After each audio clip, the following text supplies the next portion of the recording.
മുമ്പ് ഒരു എപ്പിസോഡിൽ പാകപത്രവുമായി ബന്ധപ്പെട്ട ചില പ്രധാനപ്പെട്ട വിവരങ്ങൾ പങ്കുവച്ചിരുന്നു. അതുമായി ബന്ധപ്പെട്ട് പലരും പ്രധാനപ്പെട്ട ചില ചോദ്യങ്ങൾ ചോദിച്ചിരുന്നു.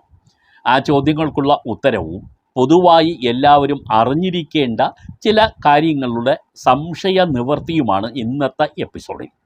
പാകപത്രം എഴുതുന്നതുമായി ബന്ധപ്പെട്ട വിവരങ്ങൾ നിങ്ങൾ ഇപ്പോഴേ തന്നെ അറിഞ്ഞു വെക്കുക. നാളെ ഒരു കൺഫ്യൂഷൻ വേണ്ട. എപ്പോഴായാലും പാകപത്രം ചിലപ്പോൾ വേണ്ടി വന്നേക്കാം. അതിനു മുമ്പ് തന്നെ അതിനെക്കുറിച്ചിട്ടുള്ള വിവരങ്ങൾ ആധികാരികമായി തന്നെ അറിയുന്നതാണ് ഉചിതം. ചില ആളുകൾക്ക് എല്ലാം അറിഞ്ഞു എന്ന് വരില്ല, പക്ഷേ അറിയുന്ന കാര്യങ്ങൾ കൃത്യതയുള്ളതായിരിക്കണം. അതുകൊണ്ട് തന്നെ ഈ എപ്പിസോഡ് പൂർണ്ണമായും കാണുക, സ്കിപ്പ് ചെയ്യരുത്. ആദ്യം നമുക്ക് ചോദ്യോത്തര രീതിയിൽ തന്നെ, കഴിഞ്ഞ എപ്പിസോഡിൽ പറഞ്ഞതുപോലെ ചോദ്യോത്തര രീതിയിൽ തന്നെയാണ് അവതരിപ്പിക്കുന്നത്. അത് നിങ്ങൾക്ക് വളരെ പെട്ടെന്ന് മനസ്സിലാവുകയും ചെയ്യും. പാർട്ടീഷൻ ഡീഡ് തയ്യാറാക്കുമ്പോൾ പാർട്ടീഷൻ